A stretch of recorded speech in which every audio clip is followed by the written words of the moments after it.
अब देखो बेटा आगे जो हम पढ़ा रहे थे, कौन सा टॉपिक चल रहा था अपना, कैपेसिटर वाला। कैपेसिटर का कंसेप्ट चल रहा था, ठीक है। कैपेसिटर या कंडेंसर, जो कैपेसिटर होते हैं जैसे मेनली प्रैक्टिकली मैंने वैसे तो बता दिए थे आपसे, जो फैन के अंदर, इलेक्ट्रिक मोटर वगैरह के अंदर इनमें जो यूज किए जाते हैं, बट इस टाइप की जो भी प्लेट्स होती है, इलेक्ट्रिक सर्किट जो होता है उसके अंदर भी जो कैपेसिटर का यूज किया जाता है वो कौन से हैं कैपेसिटर, देखो आपको दिखाई दे रहा होगा, ये एक तो है ऑरेंज कलर का, ठीक है ना, ये कैपेसिटर है। ये ब्लू कलर के जो हैं, ठीक है ना, अलग अलग साइज के, ये भी कैपेसिटर ही है, ठीक है ना। ये सारे क्या दिखाई दे रहे हैं, जो आपको सिलेंड्रिकल जो खड़े दिखाई दे रहे हैं, ये क्या है, कैपेसिटर्स हैं। अब ये जो है ये क्या है, देखो जो आप ट्रांसफार्मर देखते हो वैसी शेप नहीं लग रही है, छोटा, ये ट्रांसफार्मर है, ठीक है। फर्क इतना है, वो बड़े लेवल का है आपके पास में, ये छोटा है, ठीक है, रेंज में।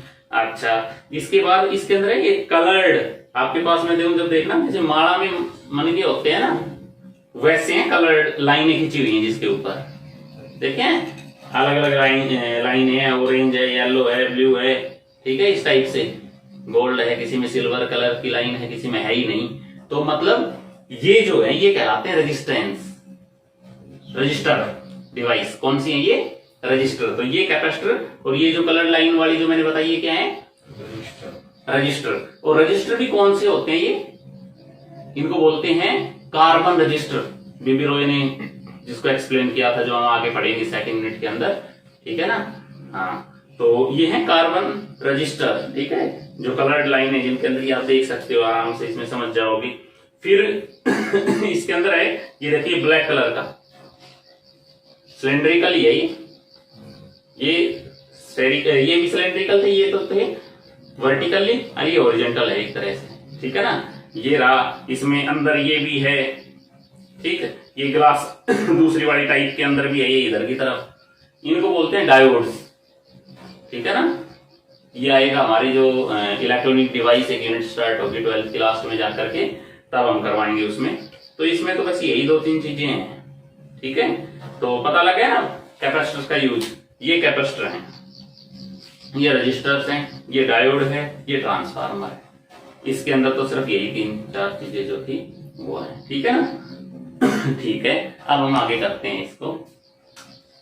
या देखिए बेटा, हम पढ़ रहे थे सिलेंड्रिकल कैपेसिटर, यही पढ़ा था ना।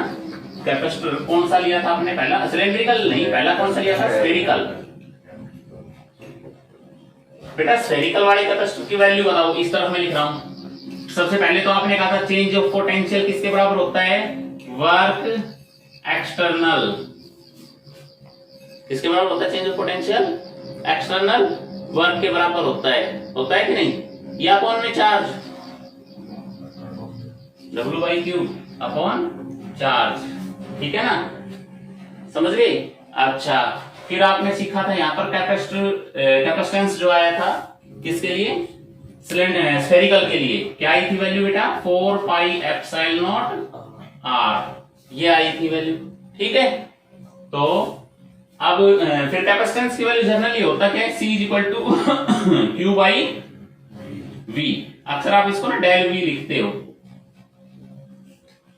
ठीक है ना। पोटेंशियल डिफरेंस आता है नीचे, चार्ज अपॉन पोटेंशियल डिफरेंस, वो बात अलग है। जो डेल V है आपके पास में, ये जो डेल V है इसको आप लिख देते हो sir V initial to V infinity, ऐसा लिख देते हो, तो ये वैल्यू 0 हो जाती है। उसके बाद में आपके पास में ये जो फॉर्मूला जो आप जर्नल पढ़ते आ रहे थे ना, Q/V, ऐसे लिखा जाता है वो, ठीक है, क्योंकि यहां पर आपको पता है बेटा V इन्फिनिटी क्या था, 0, ठीक है। चलिए अब हम करते हैं इस तरफ दूसरा टॉपिक स्टार्ट आज का, principle of parallel plate capacitor. Parallel plate capacitor, ये करते हैं, ठीक है। तो पैरेलल प्लेट कैपेसिटर क्या होता है, सुनो एक बार बेटा, इसको अच्छे तरीके से देखना। एक प्लेट, 2 प्लेट। जिन्होंने पीछे पोटेंशियल वाले टॉपिक नहीं किए ना, उनके लिए थोड़ी सी दिक्कत तो रहेगी, ठीक है ना, थोड़ी सी, ज्यादा नहीं, लेकिन कोशिश करेंगे तो आ जाएगी, ठीक है। अब देखो, तो ये प्लेट सीधी नहीं बनी है, ये दो प्लेट हो गई, ठीक है बेटा। ये है एक पी प्लेट और ये है क्यू प्लेट, तो दोनों पैरेलल प्लेट्स हैं बेटा। इसको जो चार्ज दिया आपने वो दिया सर की प्लस किया, वो कहा इसको चार्ज दिया वो माइनस का क्यू का एल एम ले लेता हूँ क्योंकि क्यू चार्ज को भी नोट कर रहा हूं मैं, ठीक है। अच्छा बेटा, अब इसको जब आपने पॉजिटिव चार्ज दिया तो इस पे कैसा चार्ज है, प्लेट के ऊपर पॉजिटिव और इसके ऊपर नेगेटिव, ठीक है। तो ये पॉजिटिवली चार्ज प्लेट है मेरे पास और ये है इस पे नेगेटिव चार्ज है येलो, ठीक है। इसके बीच का जो पोटेंशियल है सॉरी डिस्टेंस है वो मैंने कहा डी। तो इस दौरान जब इसमें पोटेंशियल आएगा आपके पास में वो पोटेंशियल आएगा V, ठीक है। अब देखो ये होता है एक तरह से पैरेलल प्लेट कैपेसिटर। जो कैपेसिटर दिखाया था ना अभी आपसे सिलिंड्रिकल टाइप का, इसके अंदर दो जो वायर निकले हुए हैं बाहर, ठीक है ना, ये अंदर जाकर के दो प्लेट बनाते हैं पैरेलल, ठीक है। हम फिलहाल पढ़ रहे हैं कि अंदर क्या है, इसमें एरिया फ्री स्पेस में, ठीक है ना, स्टडी कर रहे हैं। कोई मीडियम नहीं ले रखा अभी से, हमने आगे करवाएंगे मीडियम वगैरह के ऊपर बातें। तो ये था हमारे पास में कैपेसिटर का काम, पैरेलल प्लेट कैपेसिटर की ये फॉर्मेशन होती है इस तरह से। अब बेटा होता क्या है इसके अंदर, जो आपने ध्यान देना है, कहां वर्क करते हो आप, आपको पोटेंशियल अगर भाई हम इसकी कैपेसिटेंस की बात कर रहे हैं ना, इसका कैपेसिटेंस कब बढ़ेगा इसका कैपेसिटेंस, क्या कैपेसिटेंस बेटा Q और V पे डिपेंड करता है, बता चुके ये बात। Q और V पे डिपेंड नहीं करता, कैपेसिटेंस के चेंज होने से Q और V चेंज हो जाता है, ये कह सकते हो। कैपेसिटेंस के बदलने से Q और V बदल जाते हैं, मगर Q और V के ऊपर डिपेंड नहीं करता है यहाँ कैपेसिटेंस, ठीक है ना, समझ गए भाई। कैपेसिटेंस तो क्या है, एक फिक्स मोहर लगी हुई है हर कंडक्टर के ऊपर की, इसका कैपेसिटेंस इतना है, ठीक है। तो कम कैपेसिटेंस का लोगे तो वहां पर Q और V के अंदर कुछ अलग वैल्यू जाएंगी, उससे ज्यादा कैपेसिटेंस का कोई कैपेसिटर यूज करोगे तो Q और V की वैल्यू कुछ चेंज आएंगी, ठीक है। अच्छा, तो यहाँ ये D है। अब यहाँ जो आपने समझनी है बात, वो देखो क्या समझनी है बेटा। जब यहाँ आप डेल V निकालते हो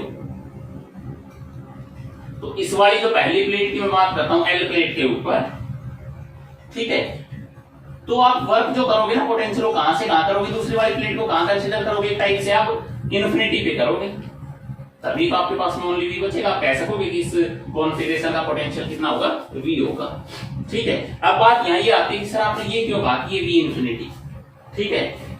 बिल्कुल बेसिक बात बता रहा हूँ, डेरिवेशन हम बाद में करेंगे, छोटी छोटी बातें कर लेते हैं पहले। तो जो ये V इन्फिनिटी बोला है मैंने वो इसलिए लिया है बेटा, जब आप कहीं स्टडी करोगे ना, इनके बीच की जो डिस्टेंस है वो वेरी वेरी वेरी स्मॉल है, D is very very very small, ठीक है, as compare two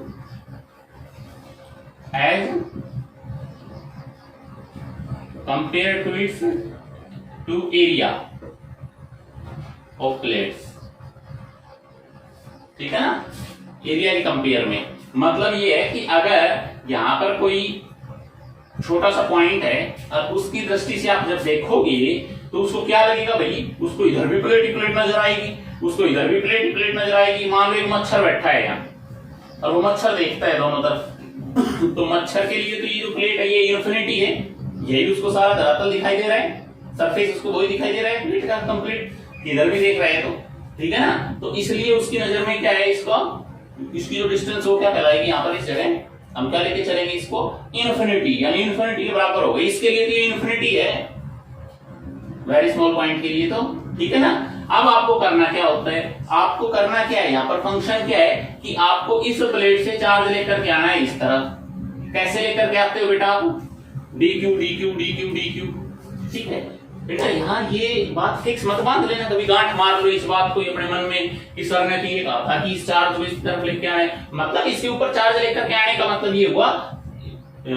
by any process, किसी भी प्रोसेस से आपको इसके ऊपर चार्ज लाना है। चार्ज लाने का मतलब चाहे तो आप इसका dq dq dq यानी इससे पॉजिटिव चार्ज लेकर के आओगे, लेके आओगे तो पॉजिटिव होती जा रही है, ये नेगेटिवली हो रही है। अब वो चार्ज लाने का कोई ना कोई प्रोसेस होता है, ठीक है, हम समझाने के लिए आपको बोल रहे हैं कि dq यहाँ से यहाँ लेके आए, समझ रहे हो मतलब। तो जब आप इसके, या फिर कोई बच्चा ये कहेगा सर इधर से मैं इलेक्ट्रॉन निकालना शुरू कर दूं, अगर इधर से मैंने एक इलेक्ट्रॉन निकाल लिया चार्ज क्या बचा, पॉजिटिव एक फालतू हो गया, ठीक है। और इलेक्ट्रॉन इधर से निकाल के इसमें डाल दिया, बात वही आ गई ना, वही तो प्रोसेस है। चाहे तो आप ये डीक्यू इधर से इधर ले आओ, चाहे आप इलेक्ट्रॉन को इधर से इधर ट्रांसफर कर लो। हाँ, ये कई जगह पर आप ऐसा करोगे कि ये दो प्लेट्स हैं, ठीक है, और इनको आपने क्या किया, एक बैटरी से ये लो जोड़ दिया, पॉजिटिव और नेगेटिव। अब आप कैसा भी इसमें देख लीजिए बेटा कि जैसे मान लो हमने कहा कि भैया ये प्लेट है पॉजिटिव चार्ज प्लेट है, ये एक नेगेटिवली चार्ज प्लेट है। अब क्या होगा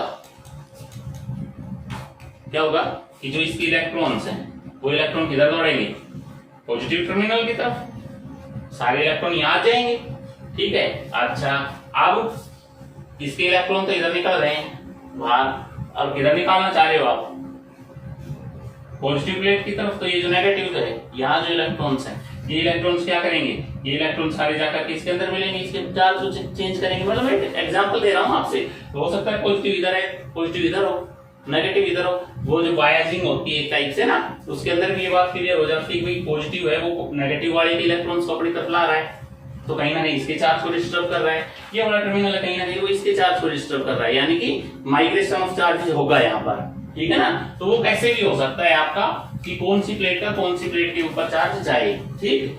तो किसी भी टाइप से आप इस डीक्यू को लेके आ रहे हो, कंसेप्ट हमारा ये था, ठीक। तो इस डीक्यू चार्ज को जब आप इसके ऊपर लेकर के आ रहे हो तो इस दौरान जो वर्क कर रहे हो, ठीक है ना, जो आप वर्क कर रहे हो वही एनर्जी की फॉर्म में एडजस्ट करता है वहां पर पोटेंशियल, ठीक है ना, पोटेंशियल एनर्जी, ठीक है। हम टॉपिक कर रहे हैं बेटा पैरेलल प्लेट कैपेसिटर में एनर्जी स्टोर्ड,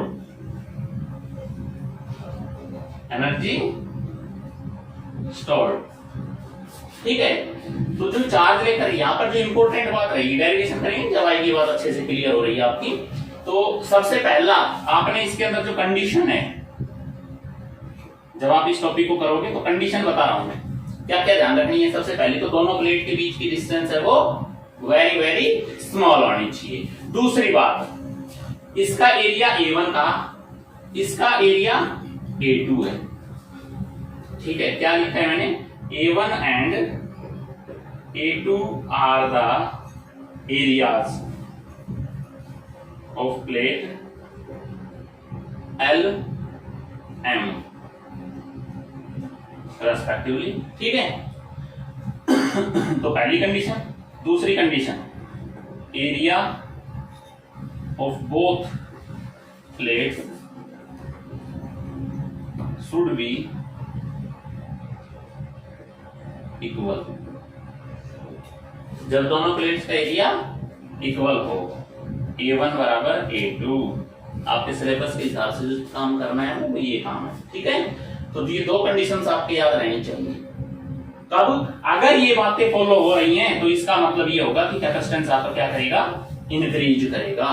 कैपेसिटेंस कब बढ़ेगा, जब दोनों प्लेट के बीच की डिस्टेंस, अभी इनको करेंगे डेरिवेशन करेंगे तो प्रूफ भी होंगी नहीं बातें, समझ रहे हो। तो दोनों प्लेट के बीच की जो डिस्टेंस है, मेन इंपॉर्टेंट बात वो क्या होनी चाहिए, वेरी वेरी स्मॉल, यानी नेग्लिजिबल डिस्टेंस हो एक तरह से। क्यों, जितनी कम होगी उतना अच्छा कैपेसिटेंस बढ़ेगा, समझ गए बात। तो एक ये बात है। अगली बात जो आपने इस टॉपिक के अंदर एक याद रखने वाली बात होगी आपके लिए, और पीछे करवा चुका उस कंसेप्ट के ऊपर आपको पहुंचाऊंगा। आपने एक टॉपिक किया था बेटा, याद हो तो आपकी इलेक्ट्रिक फील्ड। चलो पहले आप ऐसा करो, इसको नोट करो, फिर करवाता हूं आप स्टार्ट कर। अब देखिए बेटा आगे इसमें, अब जो टॉपिक है इसको बहुत अच्छे तरीके से देखोगे आप। अब आज के जो दो टॉपिक करवाऊंगा, ठीक है, उनको आप देखेंगे। पहला टॉपिक आपका स्टार्ट करते हैं हम, capacitance of parallel plate capacitor, ठीक है ना।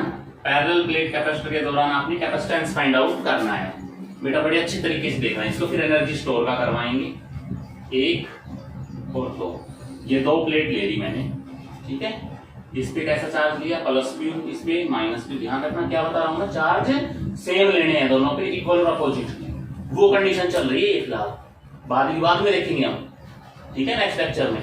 तो जब पॉजिटिव चार्ज आपने इसको दिया बेटा, तो ये पॉजिटिव इस प्लेट के ऊपर डिस्ट्रीब्यूट हुआ कि नहीं? एक बात माइंड में आया कि जी चार्ज डिस्ट्रीब्यूट हुआ, तो कहीं ना कहीं डिस्ट्रीब्यूशन ऑफ चार्ज का कंसेप्ट यूज होगा।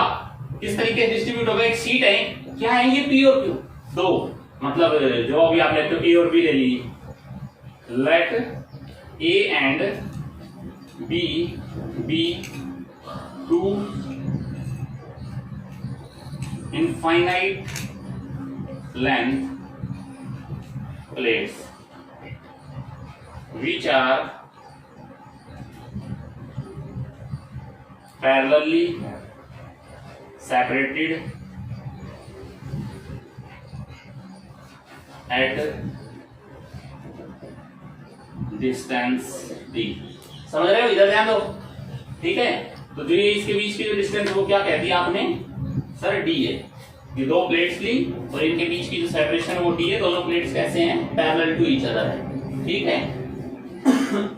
जो प्लेट ए है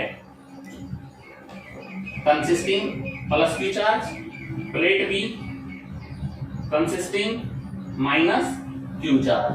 जो डिस्ट्रीब्यूशन है वो कौन सा लग रहा है? Charge distribution. Here is surface charge distribution.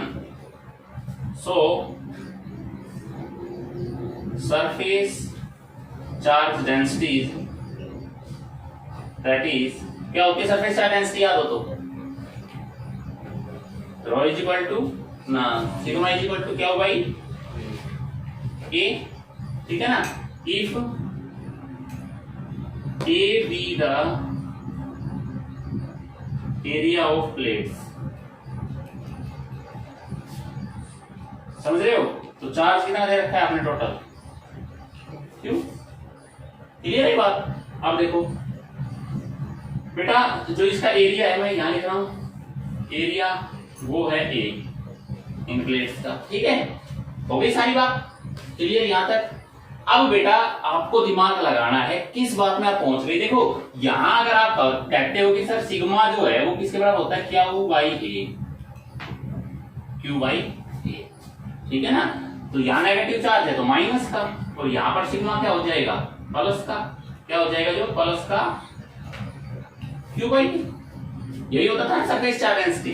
अब देखिए बेटा कौन से वाला कंसेप्ट आपको यहाँ पर टच करना है? कंसेप्ट आपके माइंड में टच करना चाहिए जब एक इनफाइनाइट शीट के ऊपर जब आप चार्ज डिस्ट्रीब्यूट करवाते हो तो उसकी इलेक्ट्रिक फील्ड क्या हो?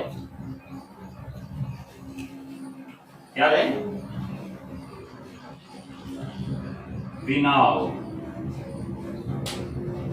the electric field due to a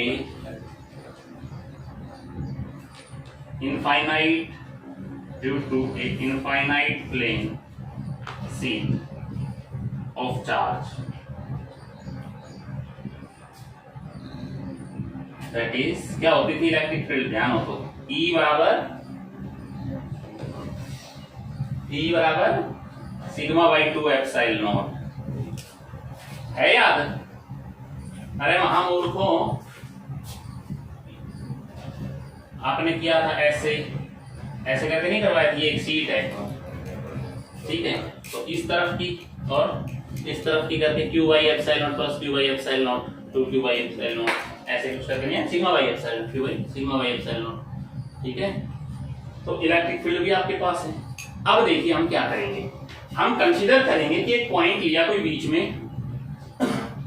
अब ध्यान दो, electric field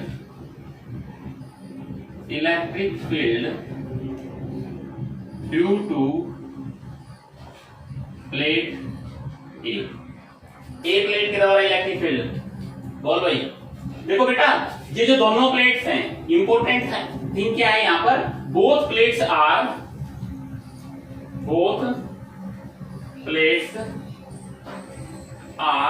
bounded,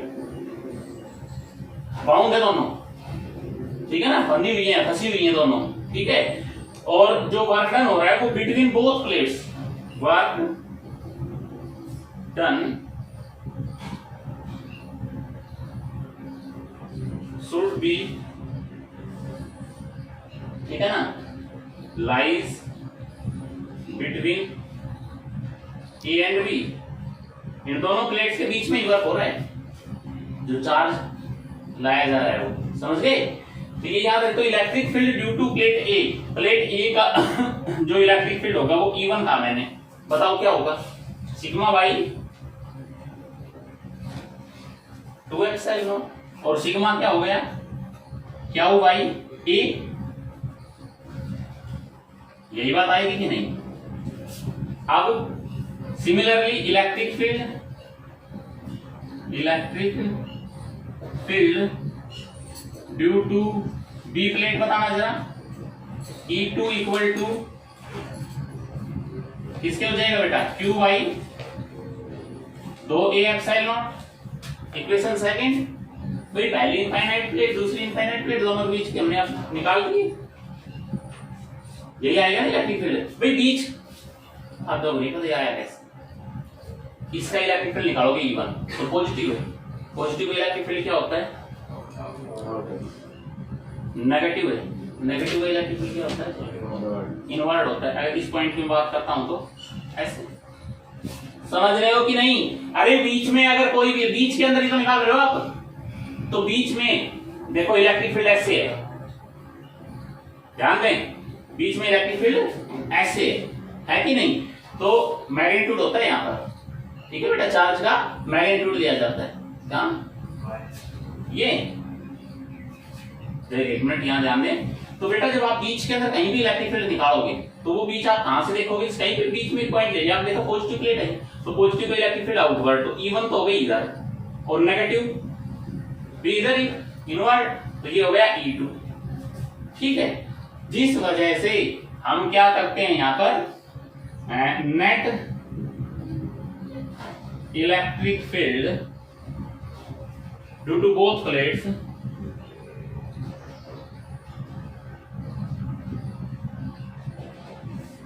E is equal to Q by A epsilon naught, क्या लिखेंगे, बाई एडिंग इक्वेशन 1 एंड, सही है यहां तक, ठीक है। इलेक्ट्रिक फील्ड आ गया, इसको क्या था, इक्वेशन नंबर 3 का, ठीक है। अब सुनो बेटा, एज वी नो दैट, आप क्या निकालना चाह रहे हो, इलेक्ट्रिक पोटेंशियल नहीं, क्या निकाल रहे हो, capacitance, capacitance of parallel plate capacitor find out वो करना था। तो कैपेसिटेंस के लिए आपके पास में E आया है, लेकिन होना क्या चाहिए, Q और V। Q का आपको पता है नेट चार्ज क्या है इसके ऊपर, Q है, नेट चार्ज आने के बाद, ठीक है ना, Q है। तो क्या हुआ अगर नेट चार्ज है बेटा, बेटा ये एक चीज और कंफ्यूज आप करेगी, सर ये नेगेटिव क्यों नहीं लिया, यहाँ पर ये मैंने नेगेटिव इसलिए नहीं लिया, यहाँ तो बताने के लिए ले लिया मैंने इस प्लेट का, इसके अकॉर्डिंग आपने यहाँ लिया है सिग्मा Q बाई, आप लिख लो Q बाई।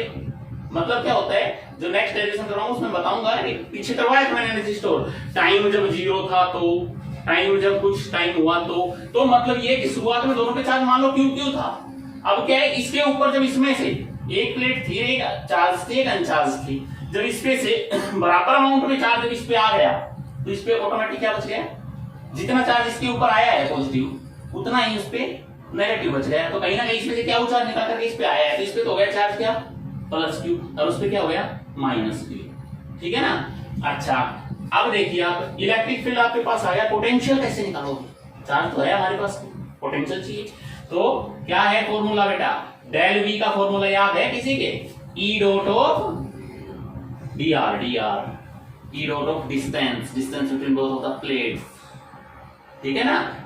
तो क्या आएगा, E डॉट D, आप यहां पर लिख सकते हो D is the distance between both plates, ठीक है। अब यूज कर लो आप, डेल V बराबर कितना आ गया, Q by A epsilon not D, equation number 4 आ गई। यहां तक कोई डाउट नहीं, डेल V आपने निकाल लिया, करिए एक बार यहां तक करो, इसको पॉज करो, नोट करो, देखो बेटा। इसके बाद जैसे इतना हो जाता है, इस इसके बाद जब आगे चलेंगे आप, आपके पास में यहां तक आ गया है डेल बी। ध्यान दे भाई इधर लास्ट देखो बेटा, अब हमारे पास में ना पोटेंशियल डिफरेंस भी है निकालना क्या चाह रहे हो आप, कैपेसिटेंस। तो एज वी हैव कैपेसिटेंस बराबर किसके होता है बेटा, देखो फॉर्मूला लिखवाया था मैंने, Q बाई डेल V होगा ना इसके हिसाब से फॉर्मूला। तो आप कहोगे यहां पर बेटा फ्रॉम इक्वेशन 4, इक्वेशन 4 क्या कहती है, C is equal to Q by del V की वैल्यू रखते हैं यहां पर Q upon A epsilon naught into D, Q से Q cancel and C is equal to A epsilon ऊपर चला जाएगा divide by D, that is the capacitance of parallel plate capacitor, ठीक है ना, when they are separated at a distance d, ठीक है, जब d डिस्टेंस पर दोनों प्लेट सेपरेट की हुई हो तो उस दौरान जो कैपेसिटेंस होगा वो फॉर्मूला क्या आएगा आपका, A epsilon naught by D। समझ रहे हो। अब देखो शुरू में जो मैंने कंडीशन बताई थी क्या वो इसमें दिखाई दे रही है आपको, दे रही है ना, D जितना छोटा होता जाएगा कैपेसिटेंस बढ़ता जाएगा, एरिया जितना बढ़ता जाएगा भाई पड़ेगा कि नहीं फर्क, ये इस साइड का हो गया था आपका, मिटा रहा हूं मैं। देखिए अब जो आपके पास में फॉर्मूला आया C equal to A epsilon naught by D, इस फॉर्मूले से आपके सामने वही बात आ गई पहली तो कि C does not depends upon, इन पर डिपेंड नहीं करता Q एंड V, ठीक है ना, it depends upon the dimensions, distance between them, area, ठीक है ना, और क्या एक बात और यहां पर मीडियम पर डिपेंड्स अपॉन द मीडियम, ठीक है ना, between plates, that is epsilon not, ठीक है, इनके ऊपर ये डिपेंड कर रहा है कहीं ना, ध्यान दें, ठीक है। तो बेटा जो फॉर्मूला आएगा आपके पास में कैपेसिटेंस का, ये आएगा A epsilon naught by D, principle of parallel plate capacitor जब हम करते हैं, ठीक है ना, पढ़ते हैं तो उस दौरान जब कैपेसिटेंस निकालते हैं बिटवीन टू पैरेलल प्लेट्स का तो वो कैपेसिटेंस यही आता है A epsilon naught by D, ठीक है। पॉज करो, इसको नोट करो, ठीक है, अपने इस फॉर्मूले को नोट कर लीजिए बेटा, कैपेसिटेंस ऑफ पैरेलल प्लेट लिखिए, क्वेश्चन छोटा सा न्यूमेरिकल लिखिए,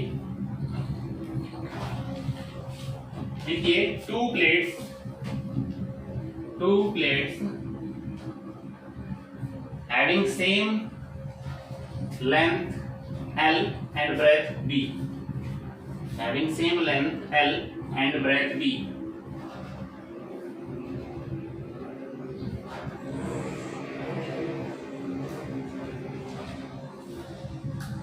having same length and breadth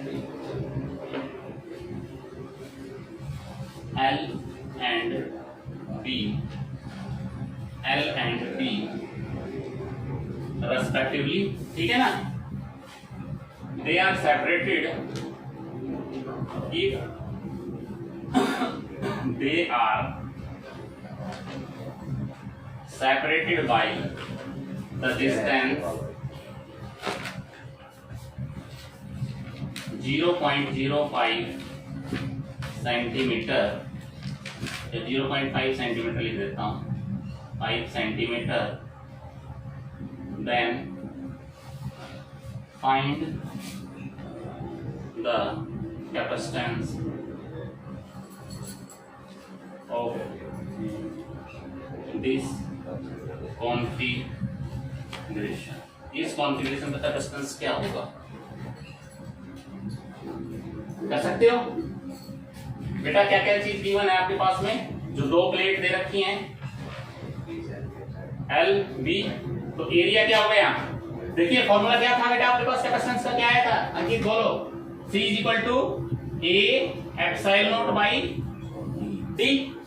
समझ रहे इस बात का मतलब बेटा? तो एरिया कितना हो जाएगा बेटा? L इंटू बी, तो एल बी हो गया।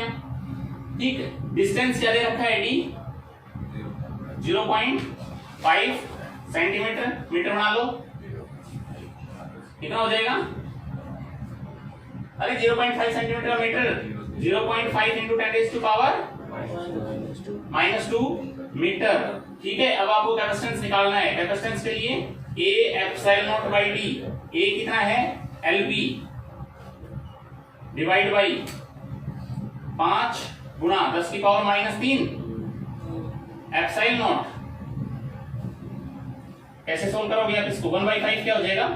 0.2 into 10⁻³ L B epsilon naught. This is the correct answer. समझ गए? कर दोगे? ठीक है, ये तो था पहला न्यूमेरिकल।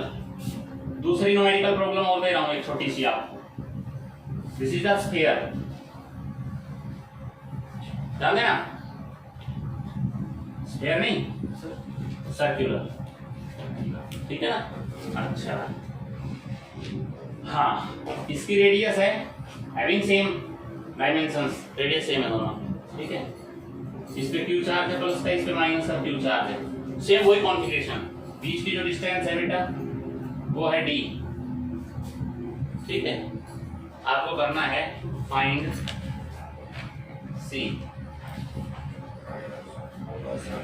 आपको कैपेसिटेंस निकालना है। वेरी गुड, वेरी गुड, बहुत आसान सा है बेटा। ए एप्सिलॉन नॉट बाई डी कितना आसान है, देखो एरिया, उसमें सीट का एरिया आया था, इसमें स्फीयर इसका एरिया अगर सर्कुलर दे रखा है तो।